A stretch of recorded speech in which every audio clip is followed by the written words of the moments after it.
Hi అండి, welcome to our channel. ఎలా ఉన్నారు అందరూ? నేను ఈరోజు మరో కొత్త విషయం మీకు చెప్దాం అనుకుంటున్నాను.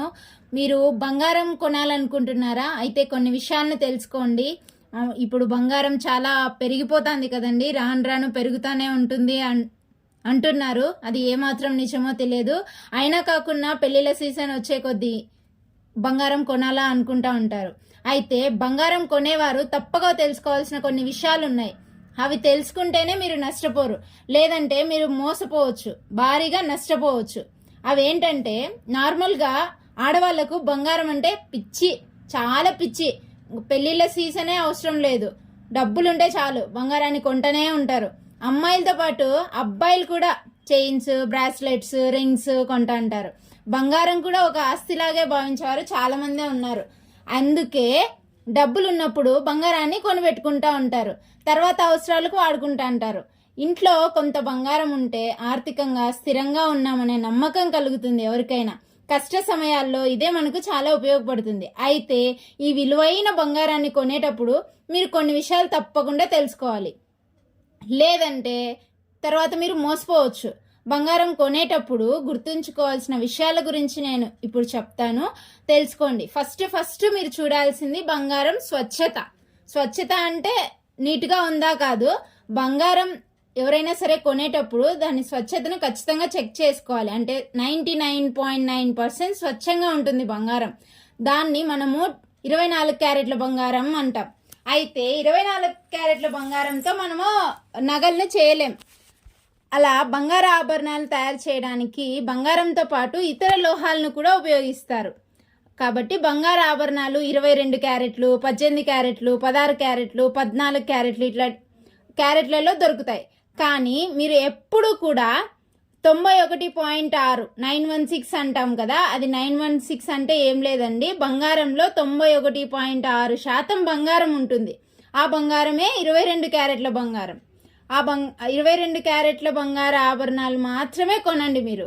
ఎందుకంటే మిగతా క్యారెట్ల బంగారు ఆభరణాల్లో బంగారం తక్కువగా ఉంటుంది. 24 క్యారెట్లతో మనం నగలు చేయించుకున్నా అవి అంత ఇదిగా ఉండవు, స్టాండర్డ్గా. అది ఫస్ట్ ఏం చేయాలి, స్వచ్ఛత 91.6 91.6% స్వచ్ఛంగా ఉందా లేదా బంగారం అని చూసుకోండి. కాబట్టి 22 క్యారెట్ల బంగారం మీరు కొనుక్కోండి కొనేటప్పుడు. అండ్ ఇంకొకటి చూడాల్సిన విషయం ఏంటి అంటే, మన బంగారం క్వాలిటీ అంటే ఏదైనా మనము అంగట్లో సరుకులు కొనుక్కునేటప్పుడు కూడా ఇది బాగుందా లేదా, క్వాలిటీ ఉందా లేదా అని చెక్ చేసుకుంటాం కదా. సరుకుల్నే అంత చెక్ చేసుకున్నప్పుడు విలువైన బంగారాన్ని కొనుక్కునేటప్పుడు ఇంకెంత క్వాలిటీ చెక్ చేసుకోవాలి. క్వాలిటీ అంటే బంగారం కొనేటప్పుడు 5 స్టాంపులు ఖచ్చితంగా చెక్ చేసుకోవాలండి మీరు కొనే నగల పైన. అంటే మీరు కొనే ఆభరణం పైన BIS స్టాంప్, దాన్నే BIS హాల్ మార్క్ అంటాం, BIS. అండ్ ఇంకొకటి 916 స్వచ్ఛత, అక్కడ 916 అని కూడా రాసుంటారు, 916 916 అని. అండ్ హాల్ మార్క్ స్టాంప్ కూడా BIS అని ఉంటుంది, plus hall mark stamp symbol ఉంటుంది ట్రయాంగిల్ షేప్లో, అది కూడా ఉందో లేదో చెక్ చేసుకోండి. అలాగే జ్యువెలరీ స్టాంప్ అంటే మీరు దేంట్లో కొనుక్కుంటున్నారో ఆ జ్యువెలరీ వాళ్ళ స్టాంప్ ఉంటుంది. ఫర్ ఎగ్జాంపుల్ ఖజానాలో కొనుక్కుంటే ఖజానా జ్యువెలరీ, కేజెడ్ అండ్ అలా.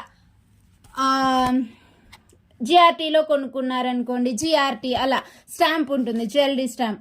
అలాగే తయారు చేసిన సంవత్సరం ఖచ్చితంగా ఉండాలి. ఈ 5 మీరు కొన్న ఆభరణం పైన ఉంటేనే ఆ ఆభరణం కొనుక్కోండి. అది గోల్డ్ క్వాలిటీ ఎలా చెక్ చేసుకోవాలో. అండ్ ఇంకొకటి ఏం చెక్ చేసుకోవాలి అంటే, రాళ్ళ ఆభరణాలు. మ్యాక్సిమం కొంతమంది రాళ్ళున్న నగలు కొనుక్కుంటా ఉంటారు, దానికంటే ప్లెయిన్ గోల్డ్ కొనుక్కునేదే బెటర్ అండి. బంగారు నగలు వివిధ రకాల డిజైన్లలో చేస్తూ ఉంటారు, కొన్ని రాళ్ళున్న నగలు కూడా ఉంటాయి.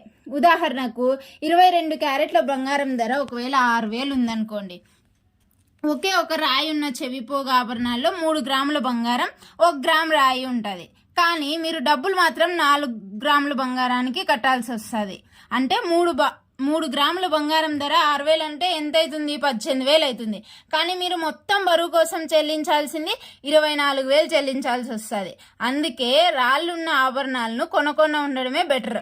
కాబట్టి ఆభరణాలు కొనుక్కునేటప్పుడు ప్లెయిన్ డిజైన్ ఉన్నవే కొనుక్కోవడానికి మ్యాక్సిమం ప్రిఫర్ చేయండి. మోసం చేస్తారండి. ఇంకొకటి ఇంకోటి ఏంటంటే ఫర్ ఎగ్జాంపుల్ 20-30 ఏళ్ల కిందట తయారు చేసిన బంగారాన్ని అమ్ముకొని నష్టపోతూ ఉంటారు చాలామంది. అంటే నగల వ్యాపారులు ఏం చేస్తారంటే ఇలాంటి నగల్లో బంగారం ఎక్కువగా ఉండదని చెప్పి ఎంతో కొంత చేతిలో పెడతా ఉంటారు. కానీ ఆభరణాల డిజైన్ బట్టి నష్టం 5% పైగా ఉంటుంది. 4 గ్రాముల బంగారం ధరలో 10% కోల్పోతే అదనంగా మనం 2400 చెల్లించాల్సి వస్తుంది. అయితే ప్రస్తుతం యంత్రాలను ఉపయోగించే బంగారు నగలను తయారు చేస్తున్నారు.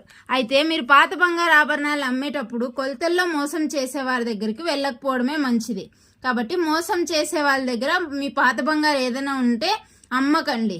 ఇంకొకటి మేకింగ్ ఛార్జెస్, తయారు చేసిన దానికి డబ్బులు అని చెప్పి తీసుకుంటూ ఉంటారు. డిజైన్లను బట్టి మేకింగ్ ఛార్జెస్ భారీగా తీసుకునే వాళ్ళు కూడా చాలామంది ఉంటారు. గ్రాముకు 200 ఉంటే 4 గ్రాములకు 800 అవుతుంది. ఇది కొన్న బంగారు నగలకు కలుపుతారు. కాబట్టి మేకింగ్ ఛార్జీలు, డ్యామేజ్లు లేని ఆభరణాలు కొనుక్కోవడానికి ట్రై చేయండి.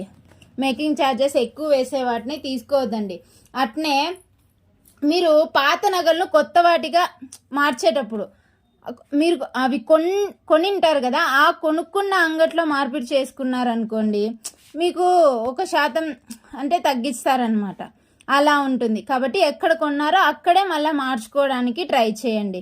ఇవండి, మీరు బంగారం కొనాలనుకుంటే ఇవన్నీ పాటించండి.